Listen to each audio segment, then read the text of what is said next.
Your entire existence begins in complete darkness, trapped inside a silk cocoon that your mother spun months ago. She pressed hundreds of eggs into this protective casing, and now the time has come.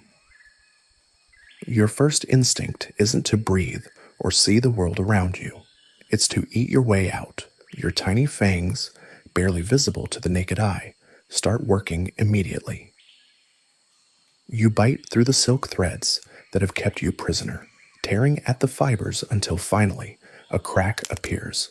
Light floods in for the first time, and you push forward with everything you have. Your 8 legs unfold as you crawl out onto the silk surface, no bigger than a pinhead, but already armed with venom that could kill prey twice your size. But here's the thing about being born as a Goliath tarantula. You're not alone. Hundreds of your siblings are doing the exact same thing, emerging from the same cocoon at the same time. The silk mat beneath you is suddenly crawling with tiny spiders, all of them hungry, all of them desperate, and all of them looking for their first meal. You don't hesitate. The sibling next to you is smaller, slower, still struggling to fully emerge from the cocoon. Your fangs sink into its soft abdomen before it even knows what's happening. It twitches once, twice, then goes still as your venom does its work. You've just had your first taste of fresh meat, and it won't be your last. This is cannibalism at its most basic level. There's no emotion, no guilt, no hesitation, just pure survival instinct. The weak become food for the strong, and if you want to make it past your first day, you better be one of the strong ones. Around you, the massacre continues. Siblings devour siblings without a second thought. The silk mat that was once white is now stained with the fluids of the unlucky ones. Some of your brothers and sisters try to run, scattering in different directions, but most don't make it more than a few steps before becoming someone else's dinner. You eat 3 more siblings before the feeding frenzy dies down. Your tiny body is already growing, your exoskeleton stretching to accommodate the fresh protein. But you can't stay here. The remaining survivors are getting bigger too, and soon you'll be competition for each other rather than easy prey. Your mother is nowhere to be seen. She abandoned this cocoon weeks ago, probably already dead from the exhaustion of laying eggs. In the wild, Goliath tarantula mothers don't stick around to raise their young. They give you life, protection during your most vulnerable stage, and then you're on your own. You crawl away from the silk mat, your 8 legs moving in perfect coordination even though you've never walked before. This is pure instinct, millions of years of evolution guiding every movement. You don't know where you're going, but you know you need to find shelter before something bigger decides you look like a snack. The rainforest floor is a maze of fallen leaves, twisted roots, and rotting vegetation. Every shadow could hide a predator. Every sound could signal danger. You're in the Amazon now, surrounded by creatures that would love nothing more than to add a tiny spider to their diet. Your first real challenge comes within hours. A column of army ants marches across your path, thousands of them moving in perfect formation. Each ant is bigger than you, armed with powerful mandibles that could slice you in half. You freeze, pressing your body against a piece of bark, hoping they don't notice you. One ant breaks from the column, its antennae twitching as it picks up your scent. It moves closer, mandibles opening wide. You have 2 choices, run or fight. Running means exposing yourself to the entire column. Fighting means taking on an opponent that outweighs you 3 to 1. You choose to fight. Your fangs extend as you leap forward, landing on the ant's back. Your venom works fast, but not fast enough. The ant's mandibles snap at your legs, trying to grab hold. You bite down harder, pumping more venom into its system. Finally, it stumbles and collapses. But the victory is short-lived. The ant's chemical alarm signals have attracted more soldiers. They're coming from every direction, and this time running is your only option. You scramble up the nearest tree trunk, your tiny claws finding purchase on the rough bark. The ants follow, but they're slower climbers than you are. You reach a crevice in the bark just big enough for your body and squeeze inside. The ants patrol the area for another hour before giving up and rejoining their column. You've survived your first real encounter with the jungle, but you're learning a harsh lesson. Everything out here is trying to kill you. Days pass in a blur of hunting and hiding. You've discovered that being small has its advantages. You can squeeze into spaces that larger predators can't reach, and your venom is potent enough to take down prey several times your size. But you're also learning that size matters in this world, and right now, you're at the bottom of the food chain. Your first successful hunt comes when you spot a fruit fly landing on a piece of rotting mango. It's focused on feeding, completely unaware that death is stalking it from below. You move slowly, each step calculated to avoid vibrations that might alert your prey. When you're close enough, you strike. Your fangs pierce the fly's exoskeleton, and your venom goes to work immediately. The fly buzzes frantically for a few seconds, then goes still. You've just caught your first non-sibling meal, and it tastes incredible. But as you're feeding, something changes. Your skin feels tight, like it's shrinking around your growing body. The pressure builds until it becomes uncomfortable, then painful. You try to move, but your exoskeleton won't stretch any further. This is your first molt, and it's going to determine whether you live or die. The process is terrifying. Your exoskeleton splits down the back, and you have to literally crawl out of your old skin. For several hours, you're completely vulnerable, your new exoskeleton soft and defenseless. If anything finds you now, you're dead. You hide under a fallen leaf, your new body slowly hardening in the humid air. When the process is complete, you're noticeably larger, stronger, and hungrier than before.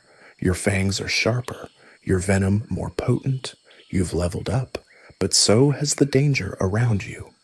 The rainforest doesn't care that you've grown. If anything, being bigger makes you a target for different predators. The tiny parasitic wasps that ignored you before now see you as a potential host for their eggs. The juvenile birds that couldn't spot you are now hunting actively for spiders your size. You're learning to hunt more efficiently, but you're also learning about the complex web of predator and prey relationships that govern this ecosystem. Every creature is simultaneously hunter and hunted, and your survival depends on understanding where you fit in that hierarchy. A week after your first molt, you encounter something that changes everything. Another young Goliath tarantula, about your size, is hunting in the same area. You freeze, unsure whether to treat it as competition or potential prey. It notices you too, and for a moment, you both assess each other, then it charges. The fight is brutal and quick. Your fangs lock with its fangs. Your legs grapple with its legs. You're evenly matched, but desperation gives you the edge. Your venom finds its mark first, and your opponent's struggles grow weaker. As you feed on what could have been a mate in different circumstances, you realize something important. You're not just surviving anymore. You're starting to thrive. Your body is growing stronger, your instincts sharper, and your territory expanding. But the jungle has noticed your success, and it's about to test you in ways you never imagined. Somewhere in the canopy above, a pair of eyes is watching your every move, and they belong to something that considers young tarantulas a delicacy. You've won your first territorial battle, but the jungle doesn't give you time to celebrate. Victory just means you're strong enough to survive another day, and every day brings new challenges that test your growing abilities. The defeated rival retreats into the shadows, leaving behind a scent trail that warns other young tarantulas to stay away. Your territory is secure for now, but securing it was just the beginning. Your body continues to grow at an alarming rate. What started as a tiny spiderling, barely larger than a pinhead, has transformed into something formidable. Your legs span wider than a human hand, your fangs have developed into proper weapons, and your urticating hairs have become dense enough to create a proper defensive cloud when threatened. Each molt brings dramatic changes, and you can feel another one approaching. The familiar tightness in your exoskeleton tells you it's time. Finding the perfect molting spot becomes your obsession. You need somewhere safe, somewhere hidden, somewhere that won't become your tomb if a predator discovers you during your most vulnerable hours. You settle on a hollow beneath a massive buttress root, deep enough to hide your body, but shallow enough to escape if necessary. The preparation is meticulous. You line the space with silk, creating a protective mat that will cushion your soft new body. When the molt begins, you're completely helpless. Your old exoskeleton splits along your back, and you begin the exhausting process of extracting yourself from your former skin.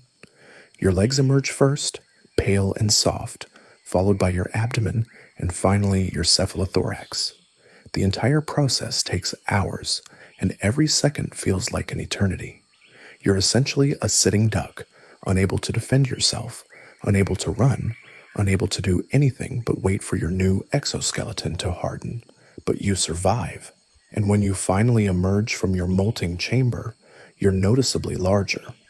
Your leg span has increased by almost an inch, your fangs are longer and sharper, and your overall mass has grown substantially.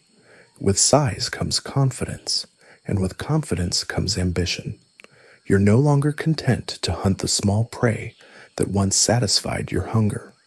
You want bigger game. Your first attempt at catching a mouse doesn't go according to plan. You spot one foraging near your burrow entrance, and every instinct screams at you to strike. You launch yourself forward with impressive speed, but the mouse is faster. It darts away, leaving you grasping at empty air and feeling slightly foolish.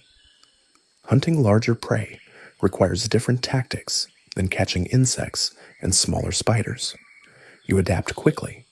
Instead of relying on pure speed, you begin to use stealth and patience. You learn to position yourself near trails that larger animals use, waiting motionlessly for hours until the perfect opportunity presents itself. Your first successful mouse hunt comes after 3 failed attempts. This time, you don't rush. You wait until the mouse is completely focused on eating. Then you strike with deadly precision. Your fangs sink deep, injecting venom that paralyzes your prey within seconds. The meal is substantial. A single mouse provides more nutrition than dozens of insects, and you find yourself able to go longer between hunts. This efficiency gives you more time to focus on other aspects of survival, like expanding your territory and improving your defenses. You begin to dig more extensively, creating a complex burrow system with multiple entrances and escape routes. Your architectural skills improve with each excavation. You learn to reinforce the walls with silk, creating a structure that can withstand the heavy rains that occasionally flood the forest floor. The main chamber becomes your throne room, a space large enough for you to stretch out completely while remaining hidden from surface threats. Secondary chambers serve as storage areas for food and molted exoskeletons. The burrow system attracts attention from unexpected visitors. A small snake attempts to use one of your tunnels as a hiding spot, apparently unaware that it's already occupied. You encounter it in one of your side passages, and the resulting confrontation is brief but intense. The snake strikes first, but your reflexes are sharp. You dodge the initial attack and counter with a bite to the snake's midsection. Your venom works quickly, and within minutes, You have another substantial meal. News of your success spreads through the jungle's invisible communication network. Other predators begin to take notice of the growing tarantula that's claiming an increasingly large territory. Some give you a wide berth, recognizing that you're becoming a formidable opponent. Others see you as a challenge that needs to be met. A caiman lizard becomes your most persistent nemesis. It's fast, aggressive, and large enough to consider you a worthwhile meal. The first encounter happens at dusk when you're emerging from your burrow to begin your nightly hunt.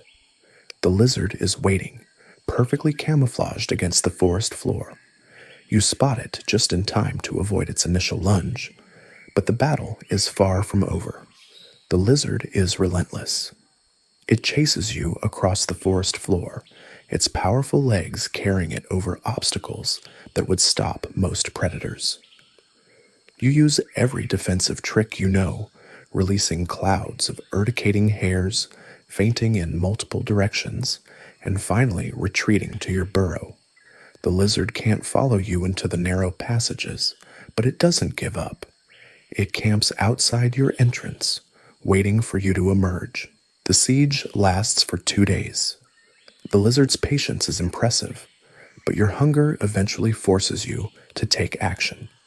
You use one of your secondary exits to emerge behind the lizard, then launch a surprise attack. Your fangs find their mark, but the lizard's thick hide prevents a deep bite. The venom takes effect slowly, giving the lizard time to fight back. Its tail whips around, catching you across the abdomen and sending you tumbling through the leaf litter. You recover quickly and press your advantage. The lizard's movements are becoming sluggish as your venom spreads through its system. You bite again, this time finding a soft spot near the throat. The second dose of venom is decisive. The lizard's struggles weaken, then stop altogether. You've won, but the victory comes at a cost. The battle has left you battered and exhausted. Recovery takes time. You retreat to your burrow and spend several days healing from your injuries. The lizard provides enough food to sustain you during this period, but you're acutely aware of how close you came to losing. The encounter teaches you valuable lessons about choosing your battles and using your environment to your advantage. As you heal, you begin to notice subtle changes in your behavior. You're becoming more calculating, more strategic in your approach to both hunting and territorial defense. The impulsive aggression of your youth is giving way to a more measured approach. You're learning to read the jungle's rhythms, to anticipate threats before they materialize, to strike when the odds are in your favor. Your reputation grows. Other tarantulas begin to avoid your territory entirely, recognizing that you're no longer a peer, but a dominant force. Smaller predators give you a wide berth, and even some larger animals seem to treat you with newfound respect. You've crossed a threshold, transitioning from survivor to apex predator in your particular corner of the rainforest. The jungle watches your transformation with interest. You've proven that you can adapt, that you can overcome challenges that would destroy lesser spiders. But the rainforest has more tests in store, and your next challenge will make everything you've faced so far seem like child's play. At this stage in your existence, you've grown beyond the basic survival instincts that once drove your every action. You're no longer just a hunter scrambling for the next meal or fleeing from predators.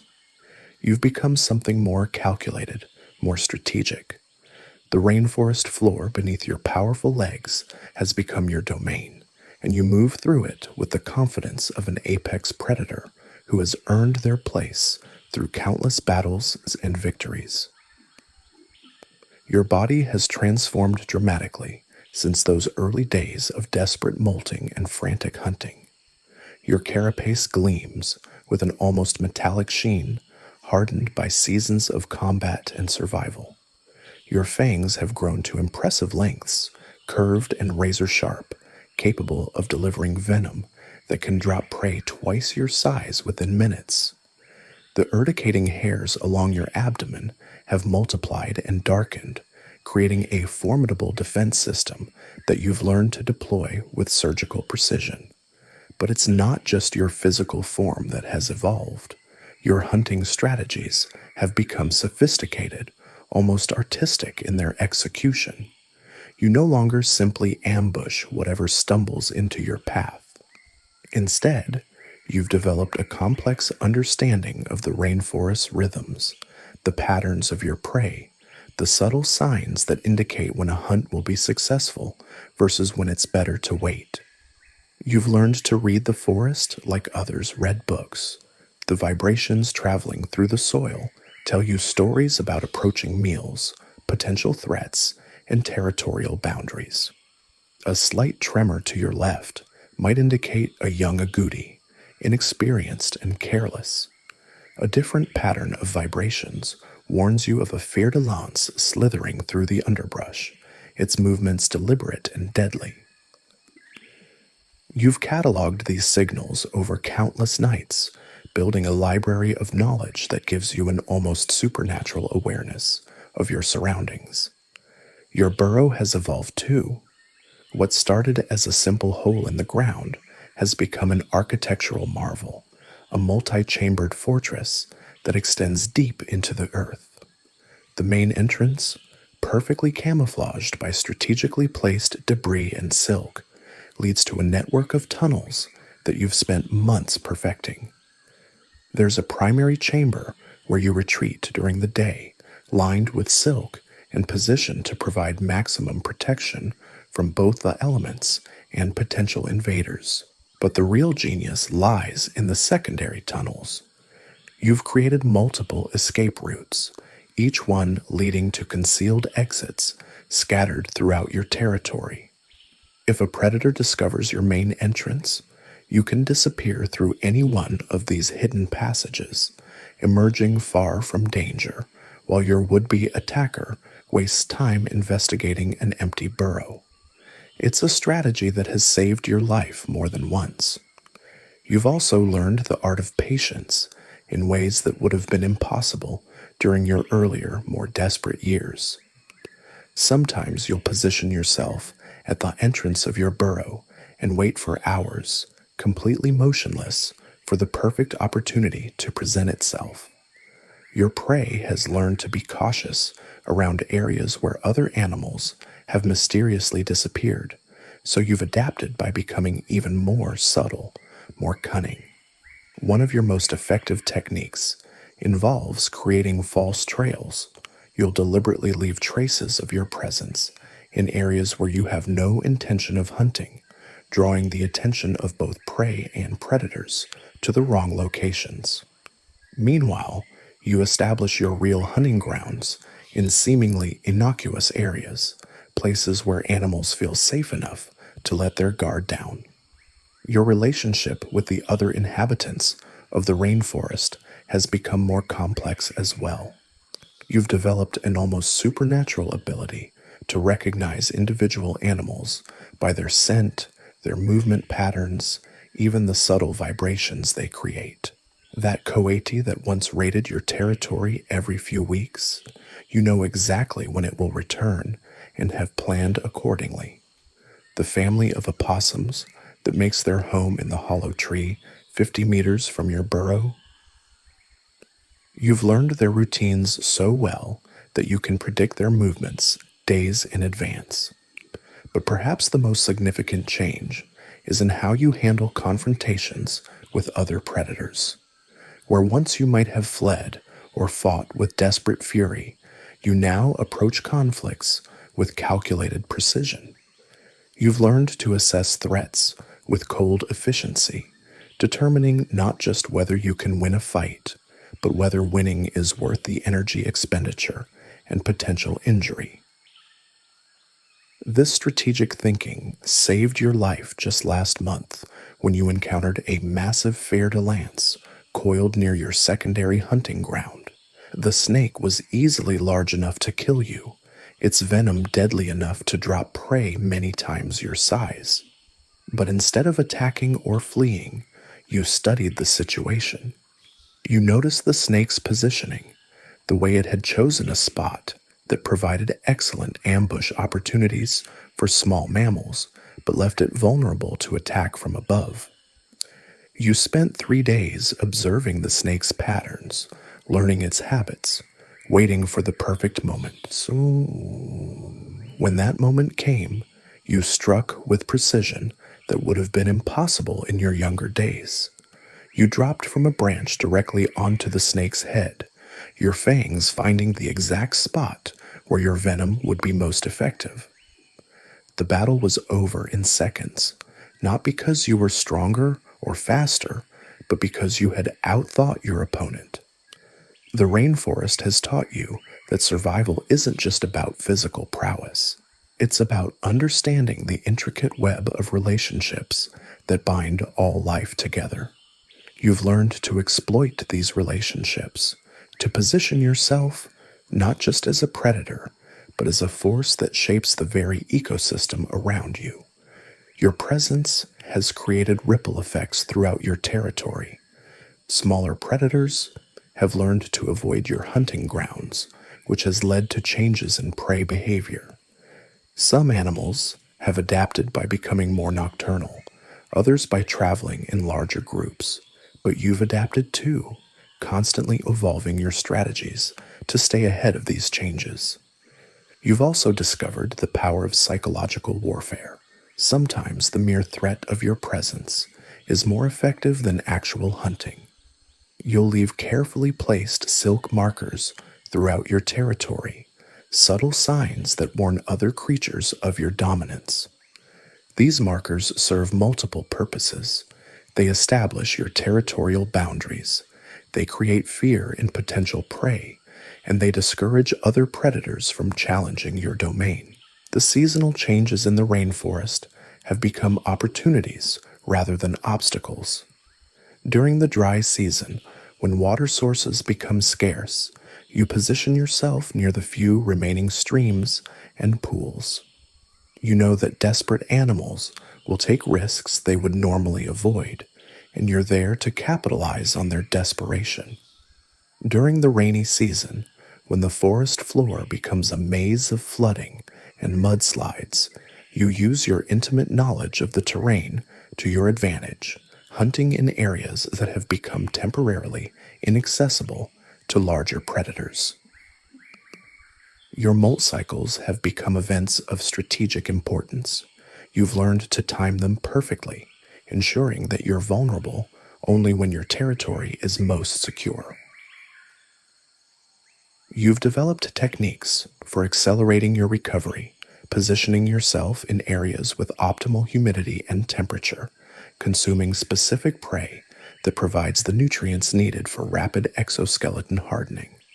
But perhaps the most remarkable aspect of your evolution is your growing intelligence. You've begun to exhibit behaviors that border on the ingenious. You've learned to use tools, manipulating pieces of bark and small stones to improve your hunting efficiency. You've discovered how to create false floors in your burrows, concealing chambers that can hide you from even the most persistent predators. You've also developed a sophisticated understanding of timing that extends far beyond simple hunting strategies. You know when the army ants will swarm through your territory, and you've learned to position yourself to take advantage of the chaos they create. You know when the fruit trees will drop their bounty, attracting the herbivores that form the foundation of your food web. You know when the rains will come, when the rivers will flood, when the forest will transform itself into something entirely different. This knowledge has made you more than just a survivor. You've become a master of your environment, a creature so perfectly adapted to your niche that you've transcended the basic struggle for existence. You no longer merely react to the forest. You anticipate it, manipulate it, bend it to your will.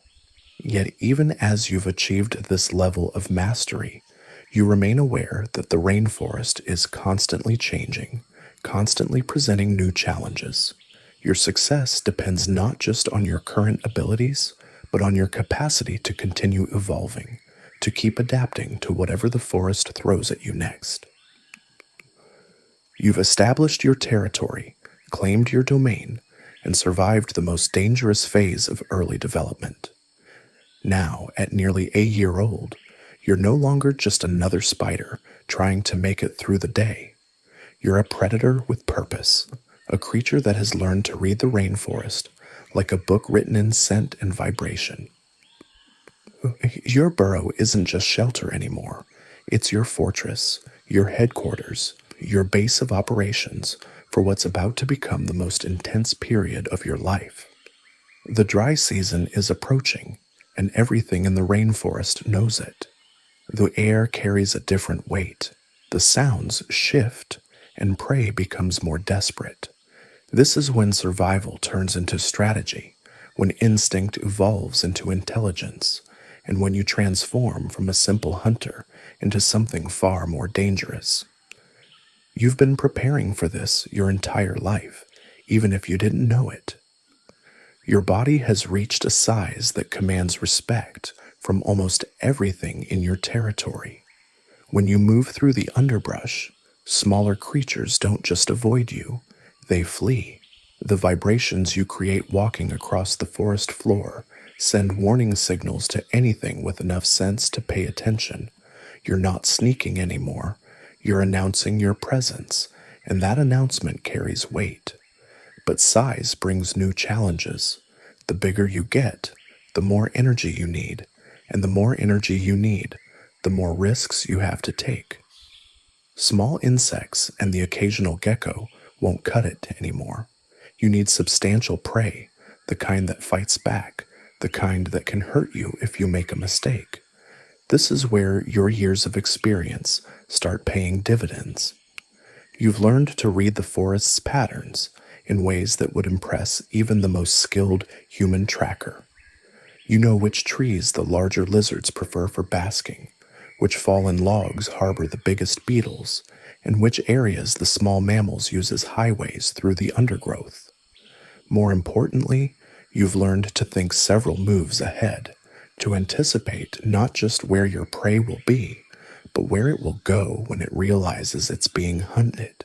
A young bird lands on a branch just outside your burrow. It's not fully grown, probably separated from its flock, and definitely inexperienced.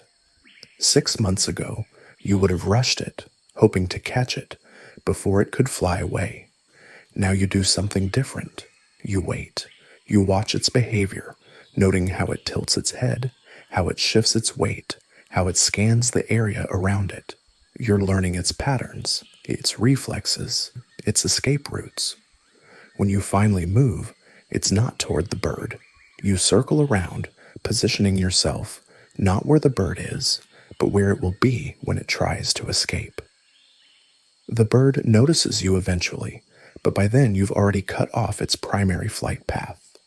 It panics, flies directly into the web of branches you anticipated, and becomes tangled just long enough for you to close the distance. Your strike is perfect, your venom works quickly, and your meal is secured with minimal effort. This is the difference between surviving and thriving. You're not just reacting to opportunities anymore, you're creating them. You're manipulating the environment, using psychology as much as physical ability, and turning the forest itself into your weapon. Every hunt becomes a chess match, every encounter a test of strategy, rather than just speed and strength. Your burrow has evolved too. What started as a simple hole has become an architectural marvel of spider engineering. The entrance is perfectly camouflaged, nearly invisible unless you know exactly where to look. The tunnel system extends deep underground, with multiple chambers for different purposes. There's your primary living space, a storage area for when you make a kill too large to consume immediately, and then even escape routes that emerge dozens of feet away from the main entrance. But the real genius is in the early warning system you've constructed, Silk threads stretch out from your burrow in every direction, creating an invisible network that alerts you to any disturbance in your territory. These aren't just random strands, they're precisely placed to detect specific types of movement. You can tell the difference between a falling leaf and a footstep, between wind and the passage of potential prey. The network extends farther than most creatures realize, as something can step on one of your detection threads 50 feet from your burrow, and you'll know about it instantly. You'll know what direction it came from, approximately how big it is, and whether it's moving toward or away from your territory. This gives you time to prepare, to position yourself, to decide whether something is prey, threat, or irrelevant. You've also learned to use the network defensively. When larger predators enter your territory, you don't always confront them directly. Sometimes you use the silk threads to track their movements, staying just out of their detection range while gathering information. You learn their patrol patterns, their preferred hunting grounds, their weaknesses. Knowledge becomes power, and power becomes survival.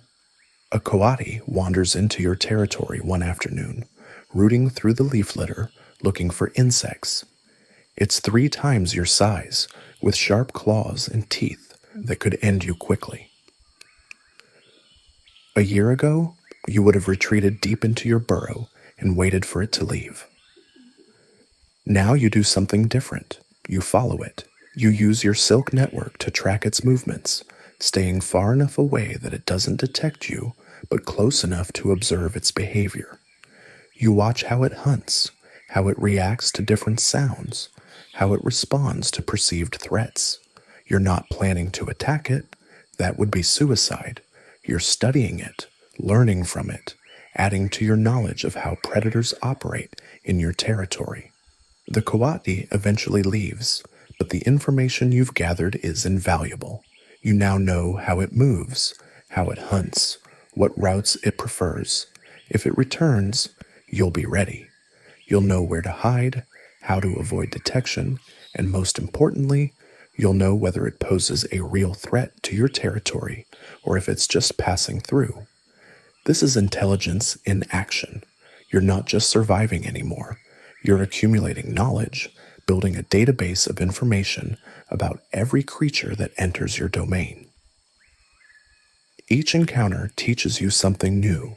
Each observation adds to your understanding of the complex ecosystem you're part of. Your hunting strategies have become increasingly sophisticated. You've learned to use tools, manipulating pieces of bark and leaves to create better camouflage or to funnel prey into kill zones. You've discovered that certain scents can be used to attract specific types of prey, and you've started incorporating these into your hunting routine. You've even learned to hunt cooperatively, in a sense. When army ants are on the move, you position yourself along their route, knowing that their passage will flush out other creatures trying to escape their path. You've turned the ants' hunting behavior into your advantage, using their aggression to drive prey directly toward your waiting strike. The rainforest is changing around you as the dry season approaches. Water sources are becoming scarcer, forcing animals to travel farther and take more risks. This creates opportunities for a patient predator like yourself. You've identified the remaining water sources in your territory and positioned yourself to intercept desperate animals making dangerous journeys to reach them, but you're not the only one adapting. Other predators are becoming more aggressive, more desperate. Competition for resources is intensifying, and mistakes that might have been survivable during the wet season now carry deadly consequences. The forest is becoming a more dangerous place, and only the smartest, strongest, and most adaptable will make it through. Your body continues to grow, but now that growth is focused and purposeful. Your legs are longer and more powerful, your chelicerae are larger and more effective, your venom is more potent. Every aspect of your physical development is optimized for your role as an apex predator. You're no longer just a big spider, you're a perfectly evolved killing machine. The transformation isn't just physical. Your behavior has become more calculated, more strategic. You don't waste energy on unnecessary movements. You don't take risks that don't offer substantial rewards, and you don't make the same mistake twice. Every action is deliberate. Every decision is based on accumulated experience and carefully analyzed information. As the dry season intensifies, you'll face your greatest challenges yet. Resources will become scarce, competition will become fierce, and the margin for error will shrink to nothing. But you're ready. You've spent your entire life preparing for this moment, building the skills, knowledge, and physical capabilities you'll need to not just survive, but to dominate. The rainforest may be changing, but you're changing with it. You're no longer at the mercy of your environment. You're shaping it to your advantage. Every silk thread, every strategic position, every piece of accumulated knowledge is a tool in your arsenal. You've become the apex predator you were born to be, and the forest is about to learn what that really means. Your body has transformed into something magnificent. Over 4 years of existence, you've grown from a helpless spiderling into a monster that commands respect across 30 square kilometers of Amazon rainforest. Your leg span stretches nearly a foot across, your fangs curve like polished daggers, and your weight has reached proportions that would make most creatures think twice about crossing your path. You are no longer just surviving in this ecosystem, you are reshaping it. The burrow system you've constructed has evolved into something that borders on architectural genius. What began as a simple tunnel has become a network of interconnected chambers, each serving a specific purpose in your survival strategy. The main entrance, reinforced with silk and debris, opens into a spacious hunting chamber where you can maneuver freely. Below that, a series of smaller chambers serve as storage areas for excess prey, molting chambers for your periodic transformations, and even emergency escape routes that lead to hidden exits dozens of meters away. Your web detection system has become so sophisticated that you can identify not just the size and location of potential prey, but their species, their health status, and even their emotional state. A panicked bird creates different vibrations than a confident one. An injured mammal moves with a distinct rhythm that you've learned to recognize instantly. This isn't just hunting anymore, it's conducting an orchestra of death where every creature in your territory plays their part whether they realize it or not. The psychological warfare you wage against other predators has reached new heights of sophistication. You've learned that reputation is often more powerful than raw strength. When army ants approach your territory, they now actively avoid the areas where your scent is strongest, not because they can't overwhelm you, but because they've learned that the cost of doing so is too high. You've trained them through calculated encounters, allowing some to escape with just enough damage to spread the word about what happens when you're provoked. Your hunting techniques have become so refined that you barely need to exert effort anymore. You've developed what could only be described as a signature style. Rather than simply ambushing prey, you've learned to manipulate their behavior patterns. You'll create specific vibrations in your web that mimic the distress calls of smaller creatures, drawing in larger predators who think they've found an easy meal. When they arrive, they find something entirely different waiting for them. The seasonal changes that once threatened your survival have become opportunities for expansion.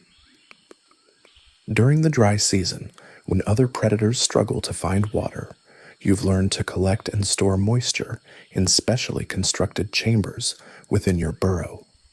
During the wet season, when flooding drives creatures to higher ground, You position yourself along their predictable migration routes. You've essentially turned the environment's natural cycles into a conveyor belt that delivers food directly to your territory. Your intelligence has reached levels that would surprise even the researchers who study your species. You've begun to engage in what can only be called planning, not just reacting to immediate threats or opportunities, but anticipating future scenarios and preparing for them. You've created backup burrows in case your primary residence is compromised. You've established food caches in strategic locations. You've even begun to manipulate the behavior of other spiders in your territory, using them as an early warning system for approaching threats. The molt that brought you to this size was your most dangerous yet. For nearly a week, you were completely vulnerable, your body soft and defenseless, while your new exoskeleton hardened. But you'd prepared for this moment with the same meticulous planning you apply to everything else. You'd sealed yourself into a specially constructed chamber, surrounded by early warning systems that would alert you to any approaching danger. You'd gorged yourself beforehand, building up enough energy reserves to survive the extended period without hunting. When you finally emerged from that molt, you weren't just bigger, you were fundamentally different. Your fangs had grown large enough to pierce the skull of a small mammal. Your venom had become more potent, capable of dropping prey that would have previously required extended battles. Your speed, despite your increased size, had actually improved thanks to the more efficient muscle structure in your longer legs. But perhaps the most significant change was in your sensory capabilities. Your ability to detect vibrations had become so acute that you could sense the heartbeat of a sleeping bird from 10 meters away. You could feel the footsteps of a jaguar walking along the forest floor above your burrow. You could even detect the subtle changes in air pressure that preceded storms hours before they arrived. This enhanced awareness has made you nearly omniscient within your territory. You know when every creature enters or leaves your domain. You know their habits, their weaknesses, their fears. You've become less of a predator and more of a force of nature, an inevitable consequence that shapes the behavior of every living thing in your ecosystem. The respect you command has created something unprecedented in the natural world. Other predators don't just avoid you, they actively work to ensure they don't accidentally encroach on your territory. Birds have altered their migration patterns to fly around your domain. Snakes have established territories that specifically exclude your hunting grounds. Even the apex predators like jaguars and caimans have learned to recognize and respect the boundaries you've established. Your territory has become a dead zone for anything that might threaten you, but a sanctuary for creatures that pose no threat. Small insects that provide no nutritional value to you have learned that your domain is safe from other predators. They've begun to thrive in the areas you control, creating a complex ecosystem where your presence actually increases biodiversity rather than diminishing it. This balance you've created serves your purposes perfectly. The abundance of small prey attracts larger predators, who then become your prey. The cycle sustains itself, with you sitting at the center like a spider in the ultimate web. Not just a physical web, but an ecological web where every strand leads back to you.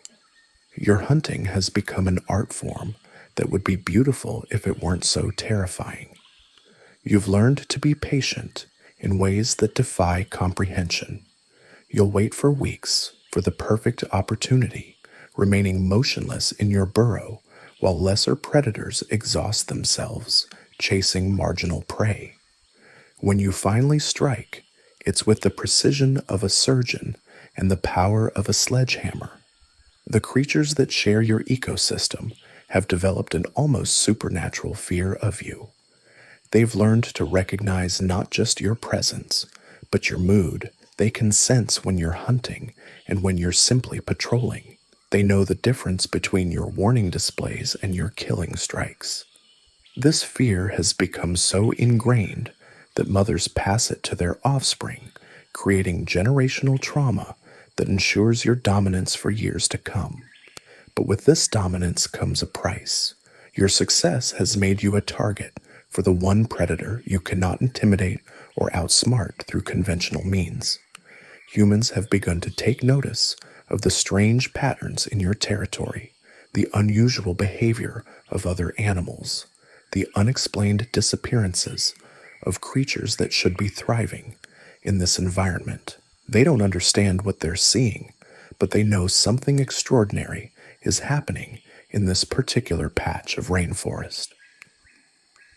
Your reign as the apex predator of your domain has reached its peak.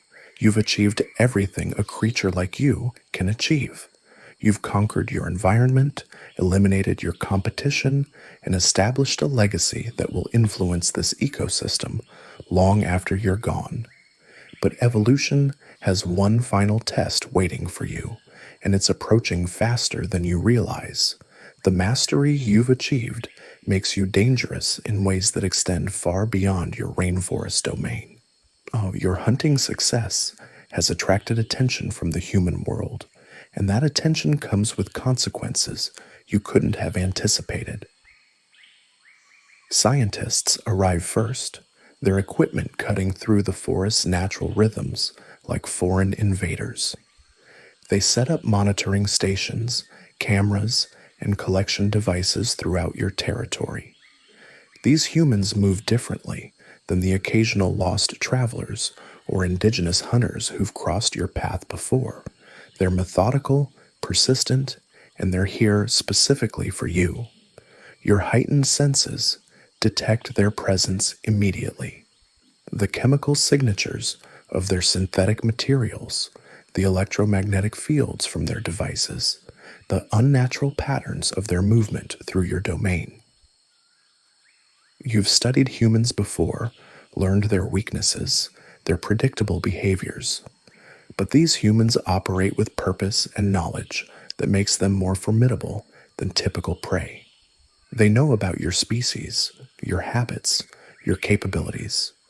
They've come prepared. The first capture attempt fails spectacularly. They underestimate your intelligence, your ability to detect their traps, your capacity for strategic thinking. You turn their own equipment against them, using their monitoring devices to track their movements while remaining invisible to their attempts at surveillance. You've learned to move through blind spots in their camera networks to avoid the chemical lures they've placed throughout your territory. Your understanding of three-dimensional space allows you to navigate routes they never considered, approaching from angles their human-centric thinking couldn't anticipate. But they adapt quickly. The second team arrives with better equipment, more sophisticated tracking methods, and a deeper understanding of your capabilities. They've studied the failures of the first group, analyzed the evidence of your counter-surveillance, and developed new strategies specifically designed to overcome your defenses. They know you're not just a large spider to be collected. They recognize you as an intelligent adversary, worthy of respect and caution. Your response escalates accordingly. You begin psychological warfare campaigns against the research teams, using your understanding of human fear and paranoia to undermine their operations. Equipment mysteriously malfunctions, supplies disappear, and team members report feeling watched constantly. You manipulate their environment in subtle ways, creating an atmosphere of tension and uncertainty that gradually erodes their confidence and effectiveness. Some researchers abandon the project entirely, unable to handle the psychological pressure of working in an environment where they're clearly being hunted by their supposed research subject. The conflict becomes a battle of intellects spanning months. You study their patterns, their weaknesses, their decision-making processes. They study yours in return, analyzing every trace of your presence, every sign of your activities. It's a chess match played across your entire territory, with both sides adapting and counter-adapting to each other's moves. You discover that humans, despite their individual limitations, possess collective intelligence that makes them formidable opponents when properly organized and equipped. Your territorial control becomes more sophisticated in response to this threat. You develop multiple backup burrow systems, create false trails and decoy sites, and establish complex communication networks with other creatures in your domain. The psychological pressure of constant surveillance and pursuit forces you to evolve new strategies for maintaining your dominance while avoiding capture. You learn to compartmentalize your activities, keeping your most important assets hidden while presenting false patterns for the humans to follow. The indigenous people of the region begin to factor into this conflict. They've known of your presence for generations, maintaining a respectful distance while recognizing your role in the forest's ecosystem. Their knowledge becomes valuable to the research teams, but it also creates moral complications. Some indigenous hunters offer to help capture you, viewing the bounty as an opportunity. Others actively work against the researchers, seeing their presence as a greater threat to the forest than you've ever been. Your relationship with these indigenous humans becomes complex and nuanced. You recognize their superior understanding of the forest, their ability to move through your territory with a skill that rivals your own. Unlike the researchers with their technological advantages, these humans possess intuitive knowledge of your environment that makes them genuinely dangerous opponents. But they also show respect for your intelligence and your role in the ecosystem that the researchers lack. The pressure of constant human attention begins to affect your behavior in unexpected ways. Your hunting patterns shift as you avoid areas with heavy human surveillance. Your territorial marking becomes more subtle and sophisticated, designed to communicate with other forest creatures while remaining invisible to human detection methods. You develop new forms of camouflage and concealment that account for both natural predators and human technology. Your intelligence continues to evolve under this pressure. The cognitive demands of outmaneuvering organized human pursuit push your problem-solving abilities to new levels. You begin to understand human technology well enough to interfere with it effectively, learning to disable cameras, jam communication equipment, and manipulate electronic sensors. Your understanding of human psychology deepens as you observe their reactions to your countermeasures, allowing you to predict their responses and plan accordingly. The forest ecosystem responds to this extended conflict between you and the human intruders. Other predators learn to avoid areas of high human activity, shifting the balance of your territory in unexpected ways. Prey animals become more cautious, their behavior patterns changing as they navigate between multiple threats. The entire web of relationships that you've spent years mastering begins to shift and adapt to accommodate this new variable. Your physical capabilities reach their absolute peak during this period of intense conflict. The constant need for evasion, the demands of maintaining multiple backup systems, and the requirement to stay ahead of increasingly sophisticated pursuit methods push your body to its limits. Your speed, strength, and agility all improve as you adapt to the new challenges. Your venom becomes more potent, your sensory abilities more acute, and your reaction times faster than ever before. The psychological toll of this extended conflict becomes significant. The constant vigilance required to stay ahead of human pursuit affects your normal behavior patterns.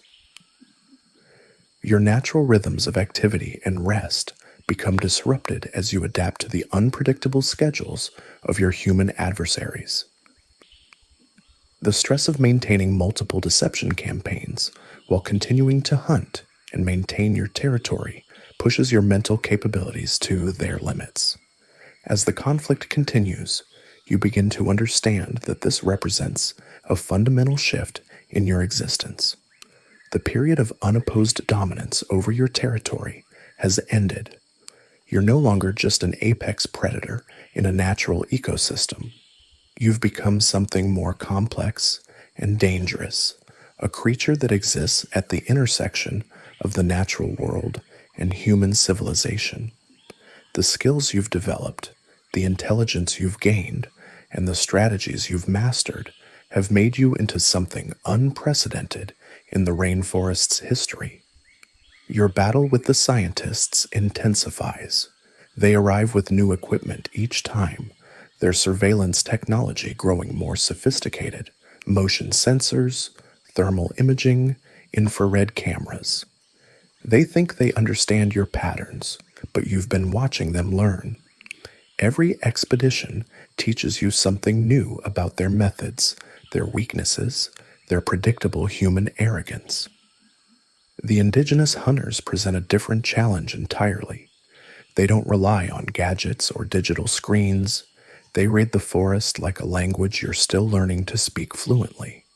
Their footsteps barely disturb the leaf litter.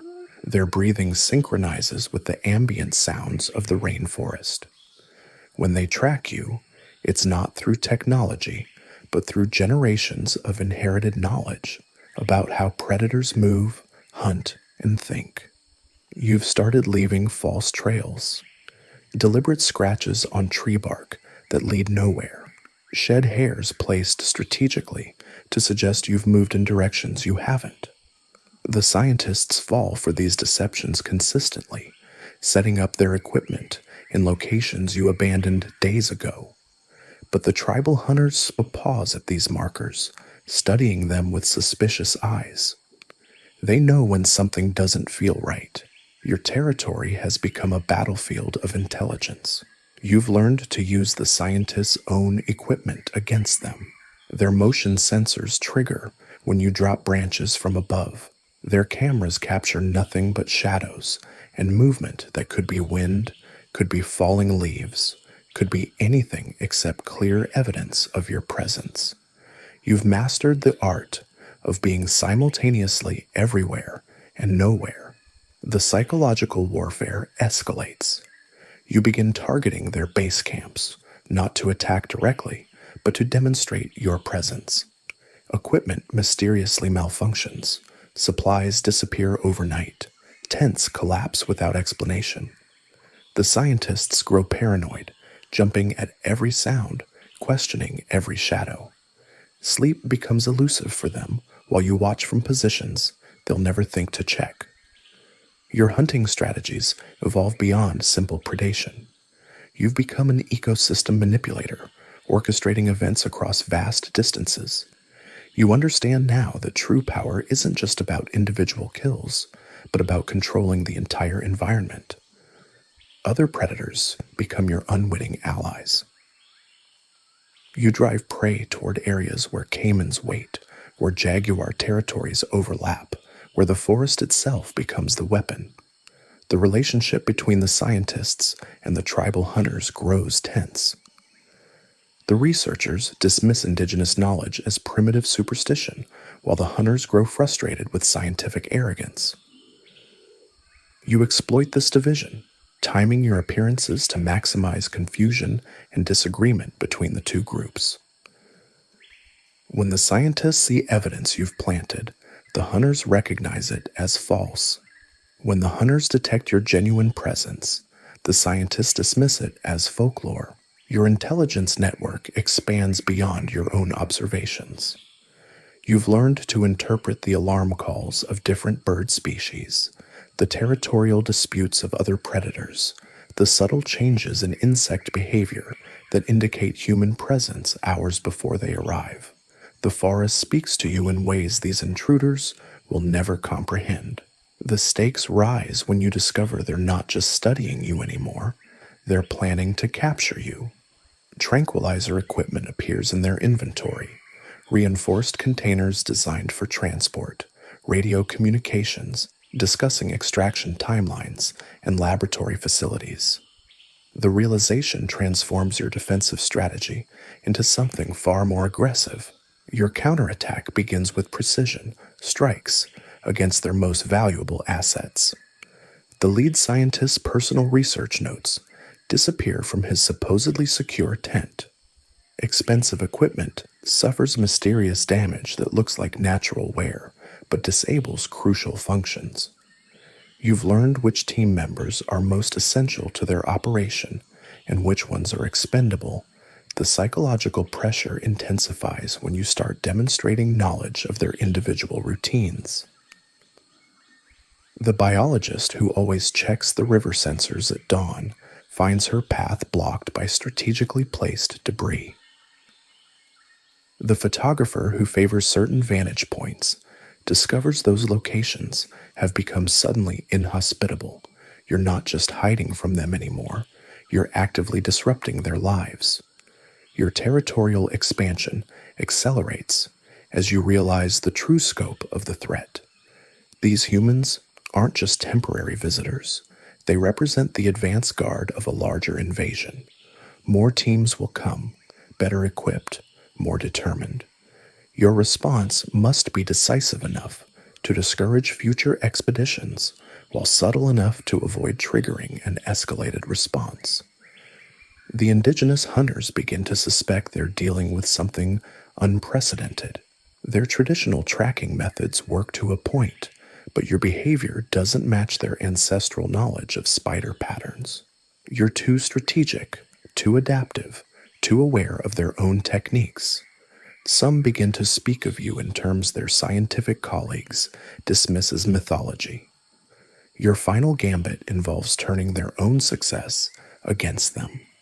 You allow them to gather just enough evidence to prove your existence, while ensuring that evidence raises more questions than it answers. Blurry photographs that could be hoaxes, audio recordings that might be equipment malfunction, physical traces that suggest something impossible. The expedition reaches a breaking point when equipment failures cascade beyond coincidence. GPS devices malfunction simultaneously. Communication systems develop identical glitches. Backup generators fail in sequence. The scientists face a choice between abandoning their mission or acknowledging they're outmatched by an intelligence they never anticipated. Your victory isn't achieved through direct confrontation, but through superior adaptation. You've learned their methods faster than they've learned yours. You've exploited their assumptions, their technological dependence, their inability to truly understand the environment they've invaded. The forest remains your domain, your rules, your victory. The humans retreat, but their defeat is temporary. You understand now that this is just the beginning of a longer conflict. More will come, better prepared, more determined. Your survival depends not just on physical dominance, but on continuing to evolve, to adapt, to stay ahead of a species that won't stop until they've cataloged, captured, or eliminated every mystery in their world. Your body has evolved into something that transcends the typical boundaries of spider existence. The neural pathways that once governed simple predator-prey responses have transformed into an intricate web of cognitive processing that rivals the most sophisticated minds in the animal kingdom. You don't just react to stimuli anymore.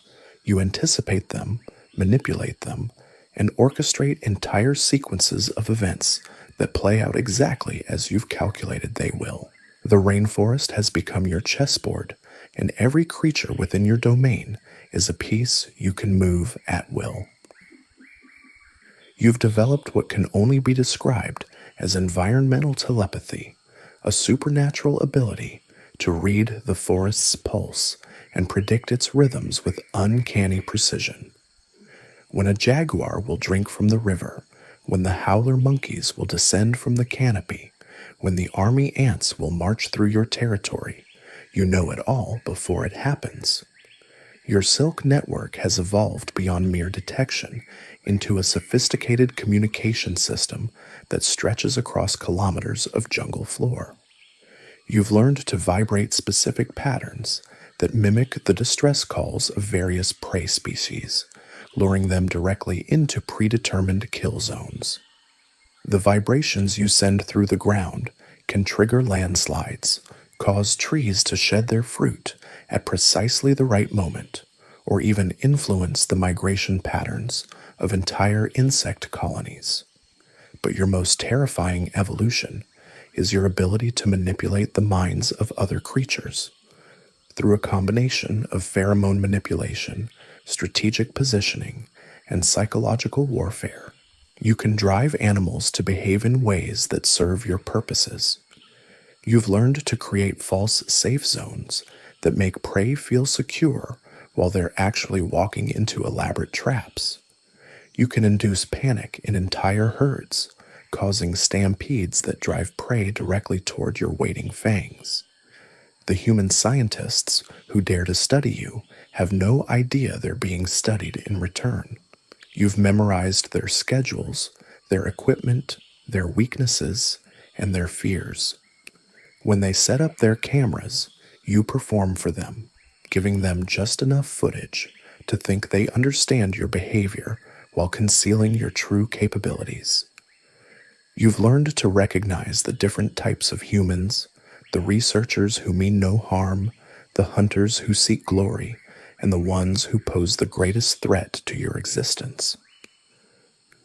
Your intelligence has reached a point where you've begun to question your own nature. You understand concepts like time, mortality, and legacy in ways that no spider before you ever has. You've started to make decisions not just for immediate survival, but for long-term dominance. You've begun cultivating the next generation of spiders in your territory, teaching them fragments of your knowledge, ensuring that your evolutionary leap won't die with you. The indigenous people who once hunted your kind now speak of you in hushed tones around their fires. They've given you a name that translates roughly to the shadow that thinks, and their stories describe you as a creature that exists somewhere between the natural and supernatural worlds. Some revere you as a forest spirit, others fear you as a demon, but all recognize that you represent something entirely new in the natural order. Your physical form has continued to evolve to match your mental capabilities. Your exoskeleton has developed specialized plates that can deflect bullets. Your legs have grown more articulated joints that allow for impossibly precise movements, and your eyes have adapted to see across multiple spectrums of light. You can detect infrared signatures, ultraviolet patterns, and even electromagnetic fields generated by living creatures. But perhaps your most remarkable adaptation is your ability to enter a state of suspended animation at will. When threats become too great or resources too scarce, you can slow your metabolism to almost nothing, appearing dead while actually maintaining full awareness of your surroundings. You've used this ability to survive attempts on your life, emerging from apparent death to eliminate your would-be killers. Your web spinning has transcended simple trap making and become a form of environmental architecture. You construct elaborate three-dimensional mazes that can funnel prey through predetermined paths, force predators into vulnerable positions, or create acoustic chambers that amplify or muffle sounds as needed. Some of your webs serve as early warning systems, others as communication networks, and still others as massive mechanical devices that can be triggered to reshape the forest floor itself. The ecosystem around you has begun to adapt to your presence in ways that suggest you've become a keystone species in your own right.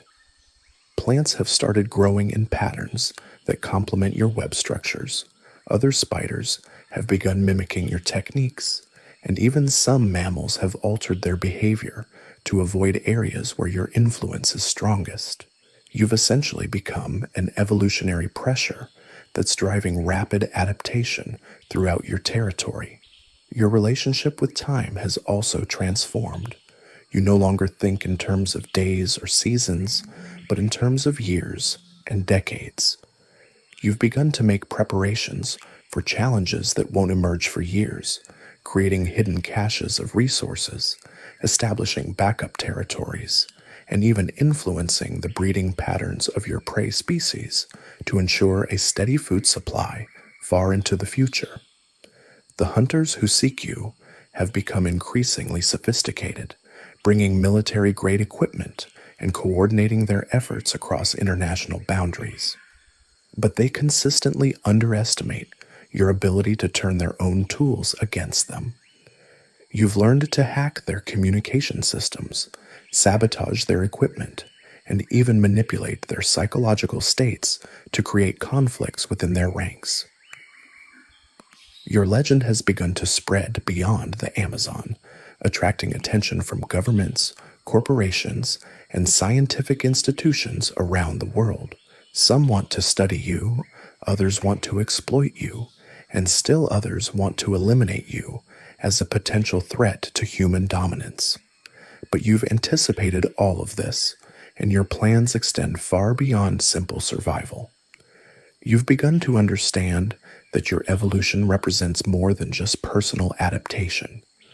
You're a harbinger of a new phase in the relationship between intelligence and nature, a bridge between the primitive and the transcendent.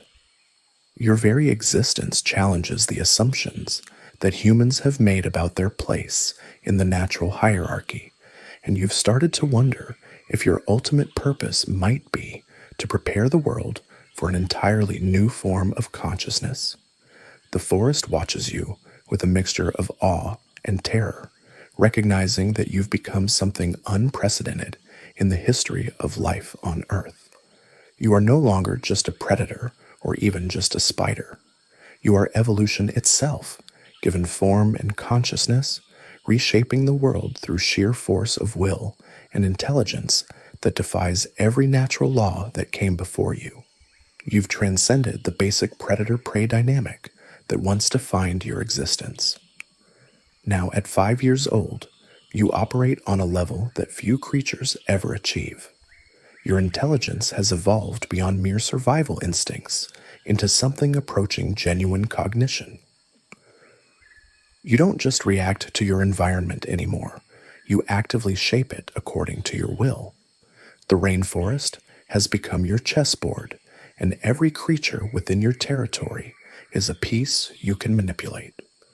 You've learned to read the subtle behavioral patterns of your prey species, understanding their migration routes, breeding cycles, and vulnerability windows better than they understand themselves. When the rainy season brings floods, you know exactly which elevated areas the ground-dwelling mammals will flee to. When drought strikes, you've already mapped every remaining water source where desperate animals will congregate. Your web of influence extends far beyond your immediate hunting grounds. You've established a network of secondary territories, smaller domains scattered throughout the canopy, where you maintain minimal but strategic presence. These outposts serve as early warning systems, supply caches, and escape routes. You've even learned to manipulate the territorial disputes of other predators, sometimes deliberately driving competitors into each other's domains to weaken them both. The psychological warfare you wage against potential threats has become increasingly sophisticated. You've discovered that certain vibrations in your web can mimic the distress calls of various prey species, drawing in curious predators who then find themselves facing something far more dangerous than they anticipated. You've mastered the art of selective visibility, allowing some creatures to spot you just long enough to spread fear through their communities while remaining completely invisible to others. Your relationship with humans has evolved into something resembling a Cold War. The researchers who once considered you merely an interesting specimen Now approach your territory with military-grade equipment and backup teams. You've learned to recognize their vehicles by sound, their individual scents, even their behavioral patterns. Some you tolerate, others you actively terrorize, and a few you've marked for elimination should they overstep certain boundaries you've established. The indigenous hunters present a different challenge entirely. Their traditional knowledge and spiritual connection to the forest make them harder to manipulate than the scientists with their technological hubris. You've developed a grudging respect for their skills, even as you've demonstrated your superiority. Several have stopped hunting in your territory altogether, spreading stories that have transformed you from a mere predator into something approaching a forest deity in their folklore. Your physical capabilities have reached their absolute peak.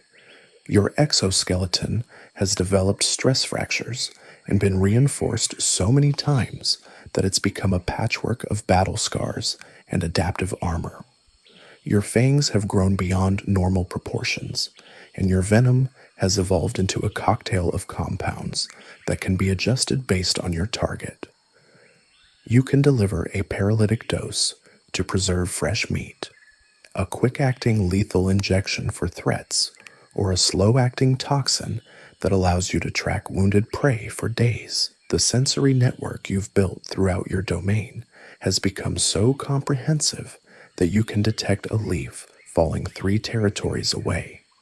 You feel the footsteps of every creature larger than an insect, sense the subtle air pressure changes that precede weather shifts, and monitor the electromagnetic signatures of approaching technology. Your awareness extends so far beyond your physical form that you sometimes feel like you're inhabiting the entire forest rather than just your section of it.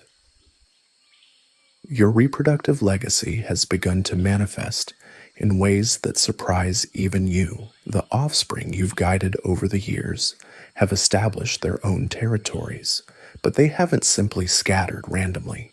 They've positioned themselves strategically, creating a loose confederation of related predators that controls an enormous swath of rainforest.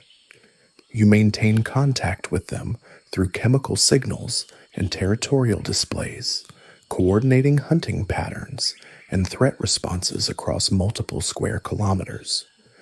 The younger generation has inherited your intelligence and enhanced it with their own innovations.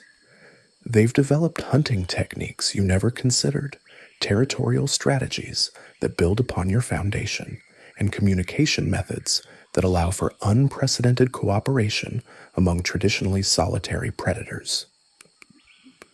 You've become not just an apex predator, but the matriarch of a new kind of ecosystem, one where intelligence and strategic thinking trump raw physical power. Your impact on the local food web has reached a tipping point. Species that were once common in your territory have either adapted to your presence or disappeared entirely. New behavioral patterns have emerged among the survivors, creating ripple effects that extend far beyond your immediate influence. Some prey species have developed enhanced camouflage abilities, others have altered their reproductive cycles, and a few have begun exhibiting unprecedented levels of cooperation in their anti-predator strategies. The scientific community has begun to take notice of these changes. Research papers describing the Goliath effect have started appearing in academic journals, documenting how a single exceptional predator can drive rapid evolutionary changes across an entire ecosystem. Teams of evolutionary biologists now study your territory as a natural laboratory for understanding how intelligence shapes natural selection. Your own evolution continues at a pace that defies normal biological timelines. The constant mental challenges you've created for yourself have driven neurological changes that border on the supernatural. Your brain has developed new neural pathways. Your nervous system has rewired itself for enhanced processing speed, and your sensory organs have adapted to perceive stimuli that shouldn't be detectable by any arthropod. You've begun to experience something that might be called philosophy. During the long hours between hunts, you find yourself contemplating questions that have no immediate survival value. You wonder about the nature of consciousness, the purpose of existence, and your place in the larger universe. These thoughts don't distract from your predatory efficiency. Instead, they seem to enhance it by providing deeper motivation for your actions. The forest itself has become your extended body. Every tree, every stream, every hidden cave serves as an extension of your sensory network and strategic capabilities. You've learned to read the language of the ecosystem so fluently that you can predict weather patterns, animal migrations, and even human activities with uncanny accuracy. Your territory has become a living organism with you as its central nervous system. As your 6th year of life begins, you face a choice that will define the rest of your existence. You can continue expanding your influence, eventually controlling vast stretches of rainforest through your offspring and territorial network.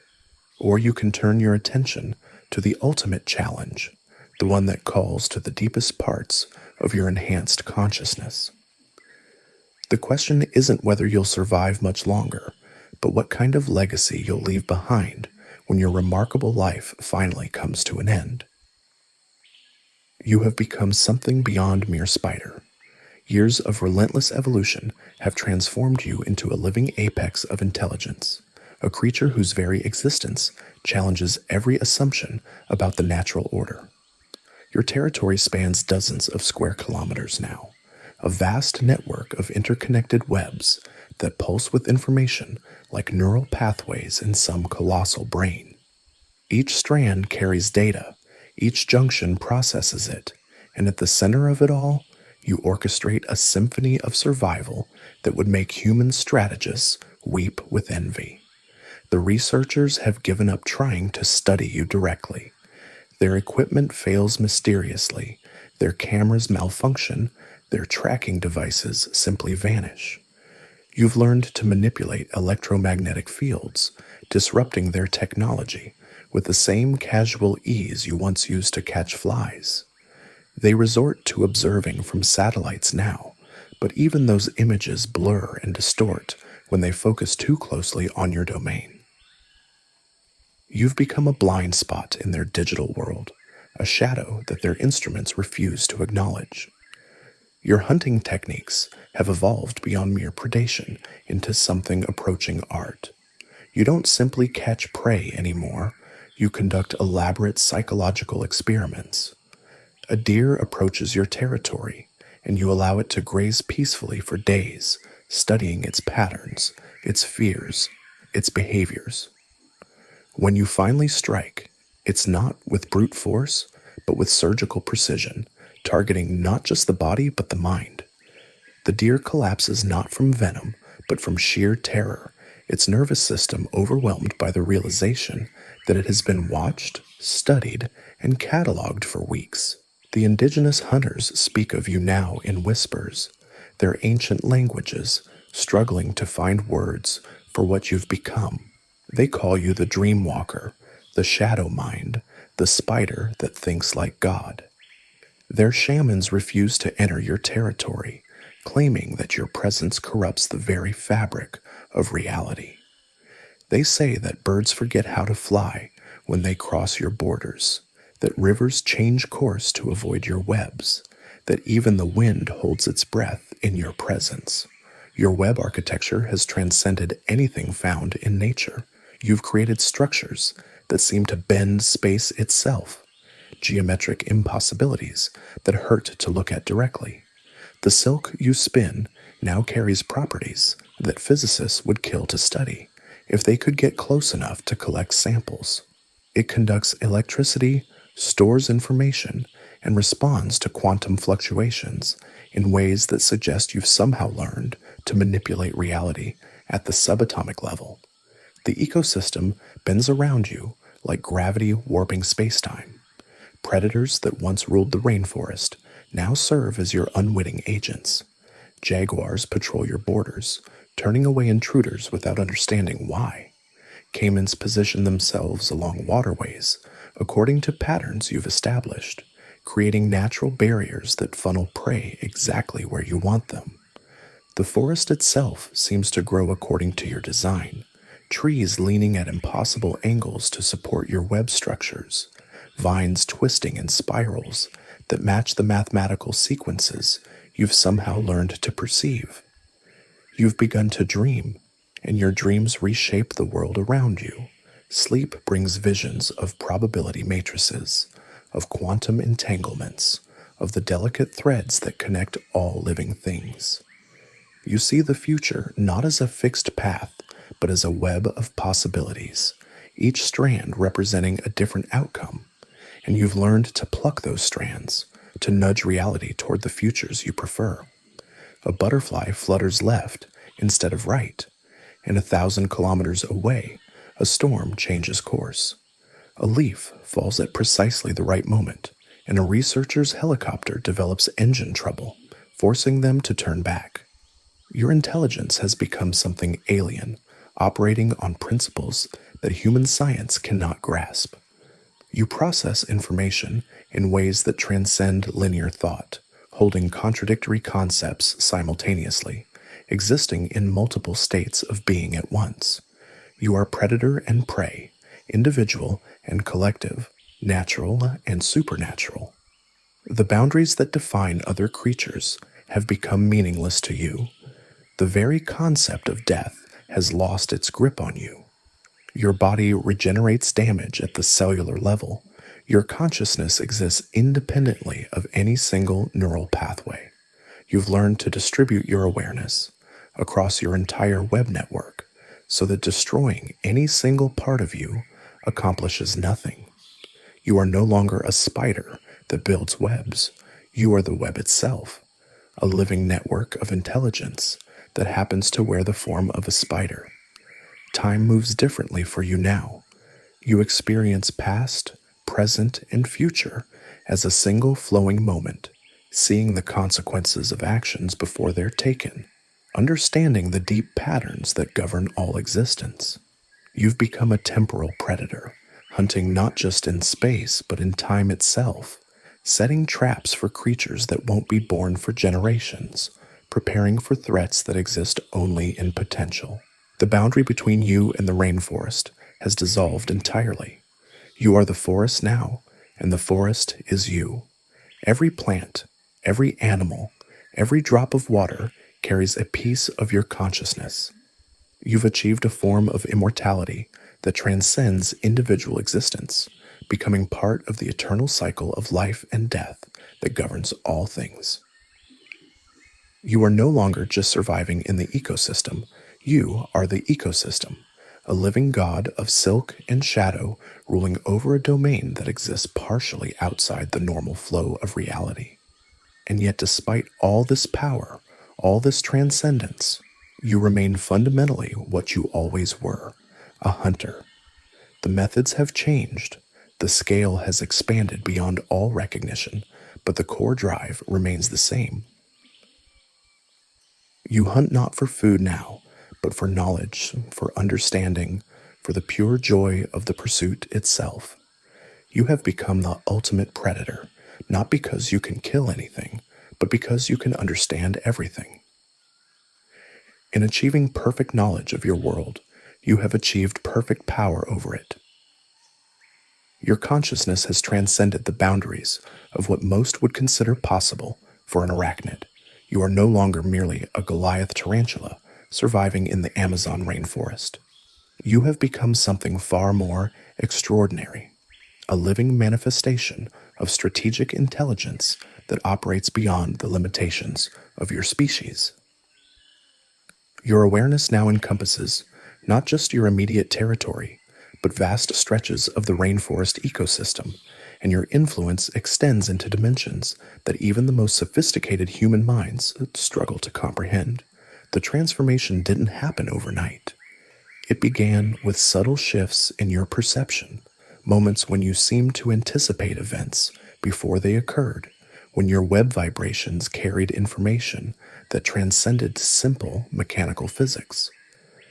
Your nervous system, already complex for an arthropod, underwent changes that defied biological understanding. Neural pathways multiplied and interconnected in ways that created processing capabilities rivaling advanced computer systems. Your sensory organs became so refined that you could detect electromagnetic fields, minute chemical changes in the atmosphere, and even the emotional states of creatures hundreds of meters away. Your hunting strategies evolved into something resembling military-grade tactical operations. You no longer simply wait for prey to stumble into your territory. Instead, you orchestrate elaborate scenarios that manipulate entire food chains. You influence the behavior of smaller predators, directing them to drive prey toward predetermined locations where your carefully constructed traps await. Your web networks have become so sophisticated that they function like early warning systems, detecting disturbances across kilometers of rainforest terrain. The indigenous peoples who once told stories about giant spiders now speak of you in hushed, reverent tones. They understand that you are something beyond their traditional knowledge, a creature that has somehow absorbed the wisdom of the forest itself. Some believe you are a guardian spirit, others fear you as a harbinger of change. What they all recognize is that your presence has fundamentally altered the balance of power in this region of the Amazon. Your burrow system has expanded into an underground network that would impress civil engineers. Multiple levels, interconnected chambers, and tunnel systems that extend for hundreds of meters in every direction. You've learned to manipulate water flow, creating drainage systems that prevent flooding while maintaining optimal humidity levels. So, the architecture serves multiple purposes beyond mere shelter. It's a command center, a laboratory, and a fortress all combined into one masterfully designed structure. Your ability to process information has reached levels that border on precognitive. You analyze patterns in weather systems, predict animal migration routes, and even anticipate human activities with startling accuracy. Local researchers who venture into your territory find their equipment mysteriously malfunctioning, their GPS systems providing false readings, their cameras capturing images that don't match what they remember seeing. You've learned to manipulate their technology not through any supernatural means, but through precise understanding of electromagnetic fields and strategic placement of certain minerals you've collected. The other creatures in your ecosystem have adapted to your presence in ways that create a new form of symbiosis. Some species have learned to serve as your scouts, providing information about distant threats or opportunities in exchange for protection. Others have modified their behavior patterns to complement your hunting strategies, creating a cooperative network that maximizes survival for all participants. You've become the central intelligence of a biological system that operates with the efficiency of a well-coordinated military unit. Your reproduction strategy has evolved beyond simple mating. You've developed the ability to influence the genetic expression of your offspring, somehow guiding their development toward enhanced intelligence and capability. The spiderlings you produce are not merely larger or stronger than typical Goliath tarantulas. They possess inherited knowledge, instinctive understanding of complex hunting strategies, and sensory capabilities that would normally take years to develop. You're not just reproducing, you're creating a dynasty of enhanced arachnids that will carry forward your evolutionary leap. Your relationship with time itself has become fluid. You experience moments of expanded awareness where minutes feel like hours, allowing you to process vast amounts of information and plan complex strategies. During these episodes, you can mentally simulate hundreds of different scenarios, testing various approaches to challenges before committing to action. This temporal perception gives you an enormous advantage in both hunting and defense, as you can effectively slow down fast-moving situations to analyze them in detail. The chemical signals you produce have become incredibly sophisticated. You can now synthesize pheromones that influence the behavior of creatures far beyond your natural prey base. Large mammals, birds, and even some reptiles respond to your chemical communications in ways that serve your strategic purposes. You've essentially learned to speak the biochemical language of the rainforest, allowing you to coordinate activities across multiple species and trophic levels. Your web construction has evolved into an art form that combines engineering precision with aesthetic beauty. The geometric patterns you create serve multiple functions simultaneously, optimizing structural strength, prey capture efficiency, and information transmission. The mathematical relationships within your web designs would fascinate human scientists if they could study them properly. Each strand is positioned with calculated precision, creating resonance patterns that amplify specific frequencies while dampening others. Your territorial control now extends to environmental manipulation on a scale that impacts local climate patterns. Through strategic placement of your web networks, you influence airflow patterns, creating microclimates that favor certain types of prey while discouraging potential threats. You've learned to work with the natural water cycle, directing moisture to specific areas to encourage plant growth that supports your preferred ecosystem balance. The psychological warfare you employ against human intrusions has become legendary among local guides and researchers. You don't simply avoid humans or defend against them. Instead, you create experiences that fundamentally alter their perception of reality. Researchers report equipment that functions perfectly until they enter your territory, then begins displaying impossible readings. Photographers find their images contain details that weren't visible through their viewfinders. GPS units lead experienced guides in circles while compasses spin wildly, despite the absence of any known magnetic anomalies. Your intelligence network extends far beyond your immediate territory through a complex system of information exchange with other apex predators. You've established communication protocols with jaguars, harpy eagles, and even certain species of snakes. These relationships aren't based on dominance or submission, but on mutual benefit and information sharing. You provide these predators with strategic intelligence about prey movements and potential threats, while they offer you access to information from their own hunting territories. Your ability to manipulate human perception has reached levels that blur the line between natural phenomenon and something approaching the supernatural. Humans who encounter you directly often report conflicting accounts of the same event. Some describe seeing a spider of impossible size. Others remember only shadows and the sensation of being watched. You've learned to exploit the limitations of human sensory processing, creating experiences that their brains struggle to interpret accurately. The evolutionary pressure you've created in your ecosystem has accelerated adaptation among other species.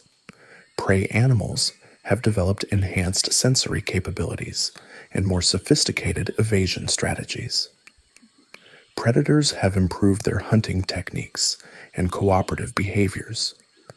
Even plant species seem to have adapted, with some developing chemical defenses specifically targeted at your hunting methods. You've become a driving force of evolution, pushing the entire ecosystem toward higher levels of complexity and capability.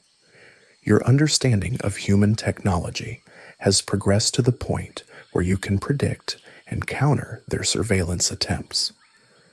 You've learned to recognize the electromagnetic signatures of various electronic devices, and you've developed methods for disrupting their function without causing obvious physical damage. Research drones that enter your territory experience navigation failures that force them to return to base. Motion sensors trigger randomly, overwhelming monitoring systems with false alarms. Trail cameras capture images of empty forest even when other evidence suggests significant animal activity. Your metabolic processes have adapted to support something far beyond the basic requirements of survival.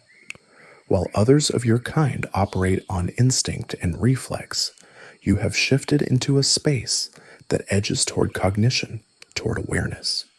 And to support this shift, your body has quietly, meticulously changed. You require less food than a typical Goliath tarantula of your size. By all measures, you should be voracious. Your frame is immense, your musculature powerful, your limbs dense with fluid and fiber. In the simplest of models, a body like yours would need near constant feeding. Yet you persist, often waiting days or even weeks between meals without visible decline. You endure, you thrive, not through abundance, but through precision. The prey you do consume is processed with remarkable efficiency. Every aspect of your internal systems, digestive, circulatory, neural, has been honed through time and necessity. Your venom, already a marvel of natural engineering, is more than a weapon.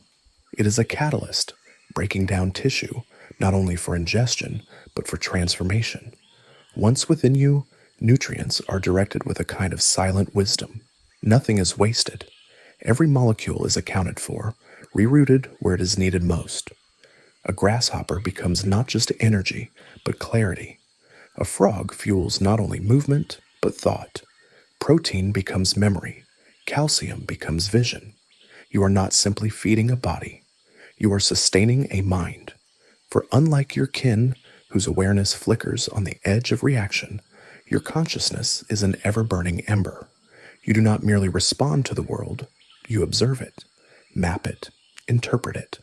And this internal expansion demands more than food. It requires a total reorientation of your biology. You have, in effect, optimized yourself not for brute endurance or replication, but for thought, for pattern recognition, for the parsing of nuance. You have turned evolution inward toward the mind. At a glance, your body seems unchanged, a mass of chitin and sinew, dense and low to the ground, armored and coiled. But beneath the surface, everything is different. Your neural pathways are wider, more interconnected. Chemical signals travel faster, more cleanly. Your synapses fire in rhythms almost musical, like a forest breathing in harmony with itself. Even your resting states are not truly rest. While other spiders retreat into stillness as a form of dormancy, your periods of inactivity are moments of deep processing. Information is sifted, sorted, filed. You remember not just the paths you've taken, but the quality of the soil beneath your feet, the pitch of the wind through leaves, the pheromones left behind by other creatures and what they meant. Your awareness stretches back through time, mapping your territory like a story written in scent and vibration. And it all happens with a kind of quiet economy. Your systems have learned to convert biological resource into mental capacity. You expend less on muscle growth, more on neural maintenance, less on rapid movement, more on internal equilibrium. You are not built to chase, you are built to know. This is not the result of design, but of persistence. Over generations, tiny changes accumulated like dew on a web, subtle but persistent. Perhaps it began with a slightly more efficient breakdown of prey, a marginal improvement in the use of lipids for long-term memory storage, a rare neural mutation that allowed a few more connections to form, and slowly, what was once survival became adaptation. What was once reaction became contemplation. Now you are something else. Your body is no longer just a vessel for feeding and reproduction. It is an engine of thought, a chamber for awareness. You can feel it in the way you move, deliberate and measured, in the way you wait, not just for prey, but for meaning, in the way your limbs brush across the strands of your web, not just to detect vibration, but to feel the rhythm of the forest around you. Others sense this difference. Smaller creatures give you wider berth. Birds, though swift and watchful, hesitate at the edge of your domain. Even your fellow spiders, primitive and blind to your deeper nature, seem reluctant to trespass too far. They do not know why you feel different, only that you do. To them, you are not just larger, you are something other. Your energy reserves, carefully maintained, fuel more than movement. They fuel imagination in whatever rudimentary form it exists within you.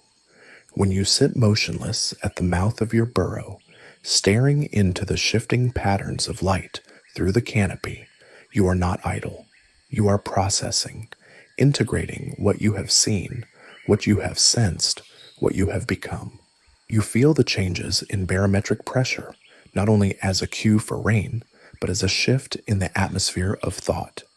You track the growth patterns of fungi and moss, noting their alignment with insect migrations and lunar phases. You listen, not with ears, but with hair-fine sensors that line your limbs to the echo of creatures long past. Your understanding is not abstract, but embodied. You know because you feel, and all of it, every heightened perception, every moment of eerie stillness, is made possible by the silent re-engineering of your body's inner workings. You are the culmination of a path few have taken. Intelligence, in your case, is not a side effect of social complexity or vocal communication. It is not a tool for manipulating others. It is a survival strategy of a different kind. You are not cunning, you are not clever, you are aware. And with that awareness comes something perilously close to wonder. You are beginning to ask questions, though not in words, questions of pattern, of origin, of why certain prey sing before they die, and why certain shadows feel watched. You are beginning to notice echoes, not just in sound, but in behavior. You are beginning to see that the world is not random. It is composed, structured, intentional. Your body, so finely tuned, so utterly precise, has become your compass, your vessel, your window into a world far more complex than anything your ancestors could have imagined. It does not betray you. It serves the flame within you, not the hunger alone. You have become more than predator. You have become witness. And in the deep quiet of the forest, that may be the most dangerous transformation of all. The temporal aspects of your awareness have expanded to include what can only be described as predictive modeling. You don't simply react to current conditions or even anticipate immediate future events. Instead, you process vast amounts of environmental data to generate probability matrices that extend weeks or even months into the future. This ability allows you to position resources and establish strategic advantages long before specific situations develop. Your influence on the rainforest ecosystem has reached a tipping point where your removal would cause cascading effects throughout the entire region. You've become so integrated into the biological and behavioral patterns of countless species that your territory now functions as a single, coordinated superorganism. The line between your individual consciousness and the collective intelligence of the ecosystem has blurred to the point where they might be considered a single entity.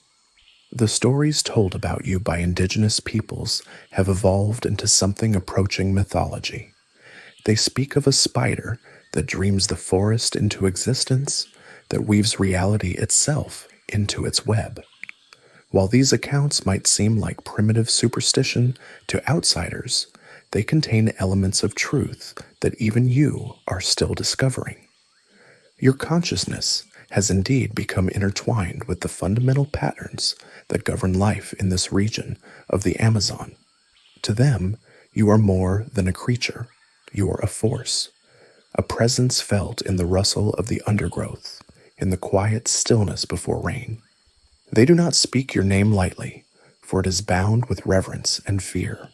You are Mokara, the first weaver, the breath before the storm, the pulse of the jungle itself. They tell stories of how the forest once was formless, a sea of shadow and silence, until you awoke beneath the earth. From your slumber, you spun the canopy into being. Each tree branch, each winding river, each crawling thing was a filament drawn from the threads of your dreaming mind. You did not build the forest, you became it. You did not seek dominion over it, you gave it shape, and in doing so, lost the boundary between yourself and it. These are not metaphors in their eyes. These are ancestral truths passed down through generations, truths they feel in their bones. And perhaps, on a level beyond language or intellect, you feel it too. For though you do not think as humans do, though your awareness is not shaped by words or symbols, there is something in you that responds to these stories like a song remembered from another life, something ancient, patient, and profoundly attuned. You do not see time the way they do. You do not measure the world in days or seasons. You feel it in vibrations, in the hum of insects before dawn, in the shifting warmth of the soil, in the absence of birdsong when something unnatural enters your territory. You have lived long enough to know the rhythms that govern this place, and long enough to recognize when something disrupts them. You are not simply in the forest, you are of it. And so, when the villagers speak of your web as a boundary between worlds, between the seen and unseen, the living and the spirit, they speak not in fantasy, but in reflection of what is. There are places where the air grows heavy with meaning, where your kind have spun webs so vast they catch not only prey, but memory, vision, dream. To walk into these spaces is to risk seeing something you were not meant to see, or remembering something that was meant to be forgotten. The scientists who come here with their clipboards and cameras scoff at such things. To them, you are simply Theraphosa blondi, the Goliath bird-eater tarantula, largest of your kind, most massive of all arachnids. A curiosity, a biological marvel. They measure your size 11 inches from leg to leg, weighing over 6 ounces, and they call you monstrous. They test your fangs nearly an inch long, strong enough to pierce flesh and bone, and they call you dangerous. But they do not understand. They see only the shell, the anatomy. They do not see the echo that trails behind you. Still, even they cannot fully explain the name that has clung to you over centuries, bird-eater. It is not an exaggeration. You have taken birds before, small ones, helpless in the moment between sleep and flight, when your weight is a silent thunder on the branch above. Your venom paralyzes swiftly. Your fangs crush with precision. Feathers are no protection. In that moment, you are death given grace and purpose. But the name persists not because of frequency. Such kills are rare. It persists because of the symbolism. The idea of a spider eating a bird reverses the order of expectation. Birds are meant to hunt spiders, to eat them, not to be eaten by them. When you devour a bird, the hierarchy collapses. The prey becomes predator. The skybound is pulled into the underworld of web and soil. That inversion lodges itself in the human psyche like a thorn, sharp and unforgettable. It becomes myth, and the myth, in turn, becomes prophecy. There are whispers in some villages that when you feed on a bird, a storm follows, that the wings you consume are not just flesh, but a prayer denied, a spirit grounded. They say your hunger shapes the weather, that your satisfaction stirs the roots of the ceiba trees and draws the snakes out from hiding. Some claim to have found feathers woven into your web, glistening with dew and something older, stranger, as though the bird were not simply killed, but taken. The truth is not so clear-cut. You do not kill for anger. You do not hunt for vengeance. You are not malevolent. You are necessity given form. Your hunger is the hunger of the forest, patient and vast and without moral dimension. Life feeds on life here. You are merely more honest about it than most. Even among your own kind, you are a mystery. Other tarantulas do not dream. They do not pulse with the hum of the world like you do. There is something ancient in your bloodline, something coiled and waiting since the age when continents shifted like leaves in the wind. You are not the first, nor the last, but something about you endures. You do not pass through the forest. You leave behind a memory, a thread, a ghost. The shamans believe you hold the memory of the world in your body, that your molt, the shedding of your exoskeleton, is a ritual not of growth alone, but of transformation. They collect your discarded shells and bury them with their dead, not as a warning, but as a guide. For they believe that just as you move from form to form, so too must the soul, and that your path leads through places where even the jaguar dares not tread. And in their dreams, sometimes, you visit them, not as a beast, but as a presence, an immense shadow with eyes like mirrors, reflecting back not their faces, but their fears. You speak in silence, in stillness, in the delicate language of movement and pause, and when they awaken, they know. A question has been asked, and their life is now the answer. They build shrines to you deep in the jungle, not temples of grandeur, but circles of stone and web, marked with the feathers of birds you might have taken. They leave offerings, beetles, fruits, whispered songs, not in supplication, but in acknowledgement. They do not wish to be spared. They wish to be seen, to be part of the web, not caught in it. You are no god, but you are something close, a living cipher, a reminder that in this world, power does not roar. It waits. It listens, it weaves, and you, old one, are still weaving. Each thread you spin is not just silk. It is connection. It is memory. It is destiny. The wind carries your web through the trees, snagging on bark, collecting pollen, dreams, stray thoughts. Somewhere, a monkey sleeps restlessly, sensing your presence. Somewhere else, a human child gazes into the forest and feels for just a moment that something vast and ancient is watching. You are the bird-eater, the weaver of worlds, the sleeper beneath the leaf litter, dreaming the green into being. Your reproductive strategy has transcended simple species propagation. The offspring you produce carry forward not just genetic material, but something resembling cultural knowledge.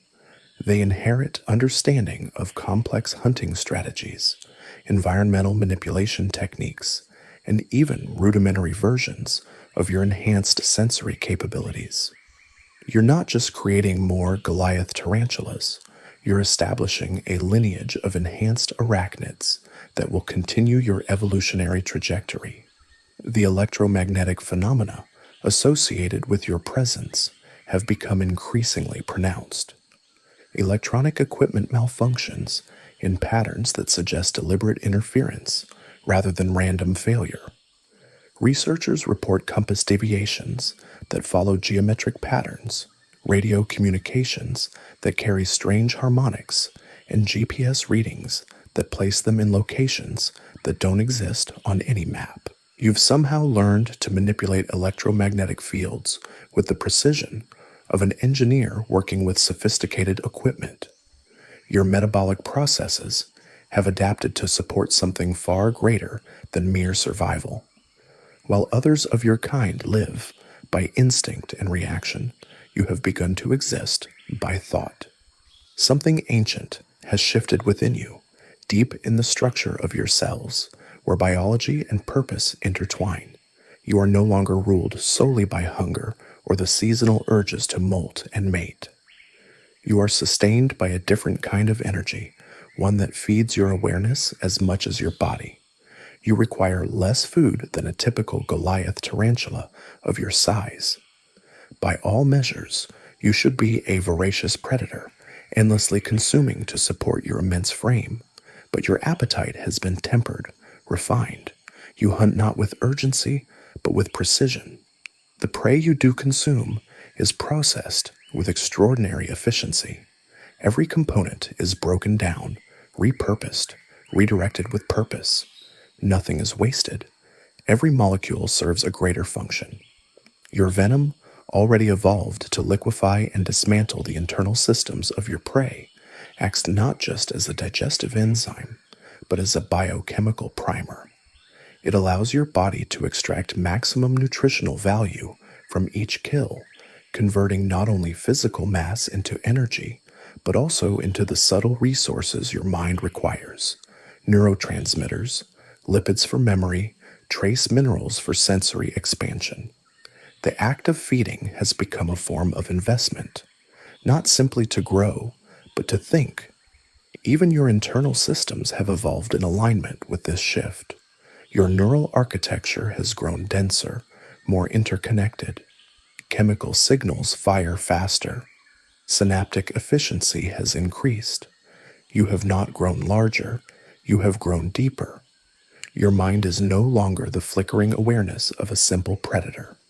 It is a network of processes, layered and responsive, capable of pattern recognition, of learning, of storing experience and drawing meaning from it. Your body has optimized itself for intelligence rather than brute force. While other tarantulas burn energy in short bursts of aggression or territorial defense, you remain still. You wait. You observe. And in that stillness, your mind operates with relentless focus. You remember. You integrate. You learn not only what happened, but why it happened, and what may come next. But your intelligence is not confined to the space within your carapace. It stretches far beyond, woven into the very strands of your web. Over time, your web networks have evolved into something far more than traps. They have become a kind of external nervous system, a distributed computing architecture made of silk and tension and intention. Each thread is laid with purpose. Each anchor point serves not only structure, but data flow. When the wind shifts, when a beetle brushes against the silk, when a distant animal disturbs the air, the vibrations carry information, and your body, tuned like an instrument, reads those signals like lines of code. These vibrations do not merely tell you that something has entered your domain. They tell you what it is, how it moves, what it carries. The weight of a frog, the erratic flutter of a moth, the two-step pause of a rodent preparing to pounce. Each is a different rhythm, a different line in the music of your world. Your legs, sensitive beyond comparison, interpret the signals with a fluency that borders on language. What you have built is not a simple trap, but a biological network, a web that acts as both sensory grid and memory bank. Information collected from dozens, sometimes hundreds of points, is funneled through you, processed in real time, and stored. The more threads you lay, the more knowledge you possess. Each strand becomes an extension of your mind. In this way, you have created a biological internet that spans kilometers of rainforest terrain, with you at its center, not as a predator, but as a processor. You are the central node of a living information system. This is not metaphor. This is your reality. Your webs connect not just trees, but systems, microclimates, animal migrations, fungal blooms, pheromone trails. In time, you have come to understand the jungle not just as a habitat, but as an ecosystem of encoded patterns. You feel the rain before it falls, not by scent, but by subtle drops in electromagnetic tension. You sense danger not by instinct, but by disruptions in frequency and rhythm across your network. You respond not by fleeing, but by adapting, rerouting, reinforcing weak nodes in the web like a digital system self-healing under attack. Your silk is not static. It is active. It vibrates even in stillness. The energy that flows through it is not electricity, but something close: tension, memory, intent. You no longer lay webs purely to catch food. You lay them to understand, to know. Your silk is your text, your signal, your song. And in that song lies your true evolution. You have become a creature of distributed awareness, a self that is not contained in a single body, but spread out across terrain. You know the moment a new predator enters your outer web. You feel the changing migration of insects days before they arrive. Your web has become a temporal lens, stretching your consciousness outward in space and forward in time. In this way, your intelligence is not just internal, it is environmental. You think with the forest, not just within yourself. No one designed this. You did not plan it. But you followed the thread of necessity, of survival honed by observation, and the result is something no scientist has predicted and no myth has fully captured. You are not just an animal. You are an interface, an intelligence that has evolved not to dominate, but to listen so completely that the boundaries between the listener and the world begin to fade. And in that blur, you are becoming something else, something new. The psychological impact you have on humans who encounter evidence of your presence has created a form of protective barrier around your territory. Word spreads among researchers, guides, and local inhabitants about the strange phenomena associated with your region. Many choose to avoid the area entirely, while others approach with levels of caution that actually make them less likely to discover your true nature. Your reputation has become a form of camouflage that protects you from intensive human scrutiny. Your understanding of chemical communication has progressed to the point where you can influence the behavior of creatures that aren't even aware of your existence. You release precisely timed pheromone combinations that trigger behavioral responses in animals kilometers away from your physical location. These chemical signals propagate through the ecosystem like ripples in a pond, creating waves of behavioral change that serve your strategic purposes. The architectural complexity of your burrow system has reached levels that would challenge human engineers, multiple levels connected by precisely angled tunnels that optimize airflow and structural integrity. Chamber systems designed for specific purposes, including what can only be described as workshops, where you manipulate materials to create tools and structural components. Storage areas organized with a precision that suggests detailed inventory management. You've created an underground fortress that serves as both living space and command center. Your ability to process and integrate information from multiple sensory modalities has created a form of perception that transcends normal arachnid capabilities. You simultaneously monitor vibrations through your web network, chemical signals in the atmosphere, electromagnetic fields generated by living creatures, and even subtle changes in air pressure that indicate weather patterns. This sensory integration creates a real-time map of your environment that updates continuously with incredible detail and accuracy. The evolutionary pressure you exert on your ecosystem has created an arms race of adaptation that accelerates natural selection. Prey species develop enhanced senses and evasion strategies, forcing you to develop more sophisticated hunting techniques, which in turn drives further adaptation in your prey. This cycle has created a region of the Amazon where the average intelligence and capability of all species is significantly higher than in surrounding areas. Your influence on local weather patterns has become measurable. The positioning of your web networks creates areas of altered airflow that affect humidity, temperature, and even precipitation patterns. You've learned to work with natural meteorological processes, amplifying or redirecting them to create microclimates that support your preferred ecosystem balance. The boundary between your territory and the surrounding rainforest is marked by subtle but consistent differences in atmospheric conditions. The temporal aspects of your consciousness have expanded to include what can only be described as historical memory. You seem to have access to information about events that occurred before your birth, possibly inherited through genetic memory or absorbed through some form of environmental information storage. This historical awareness allows you to understand long-term ecological patterns and anticipate changes that operate on timescales far beyond individual lifespans. Your communication with other apex predators has evolved into something resembling diplomatic relations. You negotiate territorial boundaries, coordinate hunting strategies, and even engage in what might be considered trade relationships. These interactions suggest a level of cognitive sophistication that challenges fundamental assumptions about arthropod intelligence and social behavior. The reality of your existence has become something that transcends the normal boundaries between individual organism and ecosystem.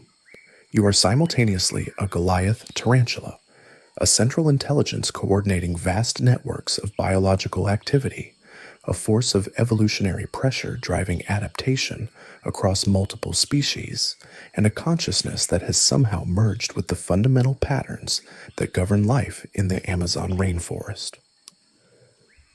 Your story represents not just the life cycle of a single creature, but the emergence of a new form of biological intelligence that operates on scales and in ways that challenge our understanding of what life can become. I hope you guys liked this video. Feel free to like and subscribe. Until then, see you soon.